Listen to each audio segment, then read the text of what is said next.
Hello students welcome back to my YouTube channel take off MH मेट्रिকৰ অংক পৰীক্ষাৰ প্ৰশ্ন সিলেবাসৰ বাহিৰৰ পৰা অহা দেখা গৈছে। এতিয়া ছাত্ৰছাত্ৰীসকলে কি কৰিব লাগিব, সিলেবাসৰ বাহিৰৰ পৰা কোৱেশ্চন আহিলে সেবাই এক্সট্ৰা নম্বৰ দিব না নাই আজিৰ এই ভিডিঅ'টো তোমালোকে জানিব পাৰিবা। গতিকে ভিডিঅ'টো খুব দৰকাৰী হয় তোমালোকৰ কাৰণে। ভিডিঅ'টোত সিলেবাসৰ বাহিৰৰ পৰা কোৱেশ্চন আহিলে নম্বৰ দিব না নাই হেতু জনাৰ উপৰিও তোমালোকে আৰু এটা ভাল বস্তু তোমালোকে ভিডিঅ'টোৰ জৰিয়তে জানিব পাৰিবা। গতিকে ভিডিঅ'টো সম্পূৰ্ণৰূপে চাবা, অলপো স্কিপ নকৰিবা। আৰু এটা সৰু ৰিকুৱেষ্ট কৰিম, ভিডিঅ'টো শ্বেয়াৰ কৰি দিবা যিসকল ছাত্ৰছাত্ৰী এনেকৈ চিন্তিত হৈ আছে, যাতে তেওঁলোকেও এই কথাখিনি জানিব পাৰে আৰু ধুনীয়াকৈ তেওঁলোকে নিশ্চিন্তে থাকিব পাৰে। গতিকে এইটো এটা সৰু ৰিকুৱেষ্ট, ভিডিঅ'টো শ্বেয়াৰ কৰিবলৈ নাপাহৰিবা। চেনেলটো ছাবস্ক্ৰাইব কৰি ৰাখিবা পৰৱৰ্তী ভিডিঅ'ৰ নটিফিকেশ্যন পাবলৈ। তো ছাত্ৰছাত্ৰীসকল মেট্ৰিকত সিলেবাসৰ বাহিৰৰ পৰা কুৱেশ্যন এইবাৰ অহা দেখা গৈছে। আৰু মেট্ৰিকত এইটো নতুন কথা নহয়, প্ৰিভিয়াছ ইয়াৰতো হয় এনেকুৱা ধৰণৰ ঘটনা। প্ৰিভিয়াছ ইয়াৰত তোমালোকৰ বিজ্ঞানত আহিছিল সম্ভৱতঃ, আৰু প্ৰিভিয়াছ ইয়াৰত আগতো বহুত কুৱেশ্যন মেট্ৰিকত কি হয় সিলেবাসৰ বাহিৰৰ পৰা অহা দেখা যায়, বা মিষ্টেক হৈ বিভিন্ন ধৰণৰ কুৱেশ্যন মেট্ৰিকৰ কুৱেশ্যন পেপাৰত অহা দেখা যায়। এতিয়া মেইন প্ৰশ্ন হ'ল যে মেট্ৰিকৰ কুৱেশ্যন পেপাৰত যদি সিলেবাসৰ বাহিৰৰ পৰা বা কিবা কুৱেশ্যন মিষ্টেক হৈ তোমালোকৰ আহে, তেনেহ'লে সেই মিষ্টেক হোৱা কুৱেশ্যন বা সিলেবাসৰ বাহিৰৰ পৰা অহা কুৱেশ্যনত সেবাই এক্সট্ৰা নম্বৰ দিয়ে নে নাই। গতিকে ইয়াৰ উত্তৰ হ'ব, যদি বাহিৰৰ পৰা কুৱেশ্যন আহে সিলেবাসৰ বা মিষ্টেক হৈ আহে, তেনেহ'লে সেবাই এক্সট্ৰা মাৰ্কছ তোমালোকক ধৰি দিয়ে। এইটো প্ৰিভিয়াছ ইয়াৰৰ পৰা চলি আহিছে। গতিকে এইবাৰ যদি তোমাৰ মেট্ৰিকৰ কুৱেশ্যন পেপাৰত কুৱেশ্যন সিলেবাসৰ বাহিৰৰ পৰা আহিছে, তেনেহ'লে তোমালোকক সেই কুৱেশ্যনটোত কিমান নম্বৰ আছে সেই নম্বৰটো সেবাই ধৰি দিব।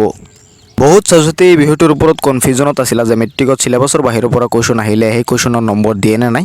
তো আজিৰ এই ভিডিঅ'টোত হয়তো তোমালোকে কথাটো ধুনীয়াকৈ বুজি পাইছা যে সিলেবাসৰ বাহিৰৰ পৰা বা কুৱেশ্যন যদি মিষ্টেকলি আহি যায় বা কিবা ভুল হয় কুৱেশ্যনত, তেনেহ'লে সেই ভুল হোৱা কুৱেশ্যন আৰু সিলেবাসৰ বাহিৰৰ পৰা অহা কুৱেশ্যনৰ বাবে সেবাই তোমালোকক এক্সট্ৰা নম্বৰ দি দিব। যিমান নম্বৰ সেই কুৱেশ্যনটোত থাকে, ছাপোজ ধৰিলে তোমালোকৰ 2 নম্বৰৰ কুৱেশ্যন এটা ভুল আহিছে, সেই 2 নম্বৰ সেবাই তোমালোকক সকলো ষ্টুডেণ্টকে দি দিব। ইয়াক লৈ কোনো টেনশ্যন কৰাৰ কাৰণ নাই। আৰু এটা বিষয় ছাত্ৰছাত্ৰীসকলে বহুতেই কমেণ্ট কৰি আছে যে অংকত গ্ৰেছ নম্বৰ দিবনে নাই। তোমালোকৰ টেনশ্যন কৰিব নালাগে, সিলেবাসৰ বাহিৰৰ পৰা কুৱেশ্যন আহিলে তোমালোকক সেই নম্বৰ দি দিব। লগতে মেট্ৰিকৰ অংক পৰীক্ষাতো গ্ৰেছ নম্বৰ দিয়ে।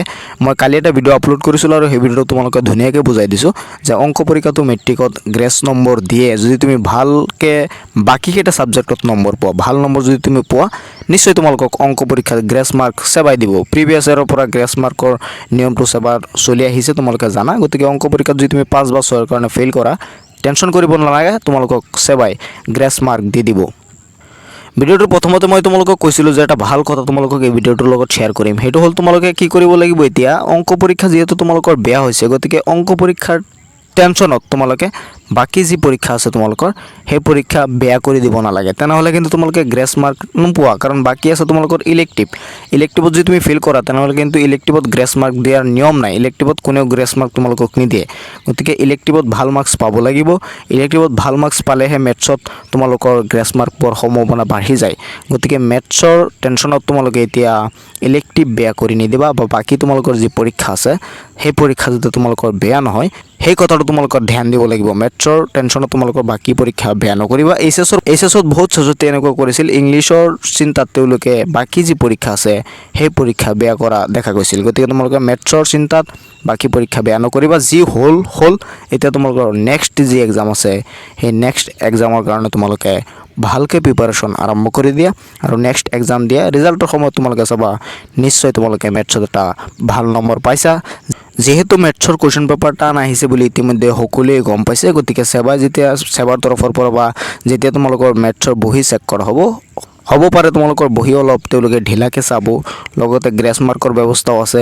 আৰু যদি সিলেবাসৰ বাহিৰৰ পৰা কুৱেশ্যন আহে, তেনেহ'লে তাতো তোমালোকক এক্সট্ৰা নম্বৰ দি দিয়া হ'ব। গতিকে অংক পৰীক্ষাৰ টেনশ্যন তোমালোকে এতিয়া এৰি দিয়া। অভাৰঅল তোমালোকে বহুতেই পাছ কৰিবা অংক পৰীক্ষাত, টেনশ্যন কৰিব নালাগে। বাকী পৰীক্ষাৰ কাৰণে প্ৰিপাৰেশ্যন আৰম্ভ কৰি দিয়া। মই আশা কৰি তুমি কথাখিনি ধুনীয়াকৈ বুজি পাইছা। চেনেলটো ছাবস্ক্ৰাইব কৰি ৰাখিবা পৰৱৰ্তী ভিডিঅ'ৰ নটিফিকেশ্যন পাবলৈ। ভিডিঅ'টো অলপ কষ্ট কৰি এতিয়া শ্বেয়াৰ কৰি দিয়া, যাতে তোমাৰ লগৰ বন্ধুবোৰে চাব পাৰে আৰু তেওঁলোকেও চিন্তামুক্ত থাকিব পাৰে, আৰু বাকী যি এক্সাম আছে সেই এক্সামৰ কাৰণে ধুনীয়াকৈ প্ৰিপাৰেশ্যন কৰিব পাৰে। তো আজিৰ এই ভিডিঅ'টো এইখিনি আছিল। চেনেলটো এতিয়া ছাবস্ক্ৰাইব কৰি দিবা, ভিডিঅ'টো তাত লাইক কৰিবলৈ নাপাহৰিবা। লগ পাম পৰৱৰ্তী ভিডিঅ'ত কিবা নতুন আপডেটৰ সৈতে। চাই থাকিব তোমালোকৰ আপোন চেনেল টেক অফ এমএচ।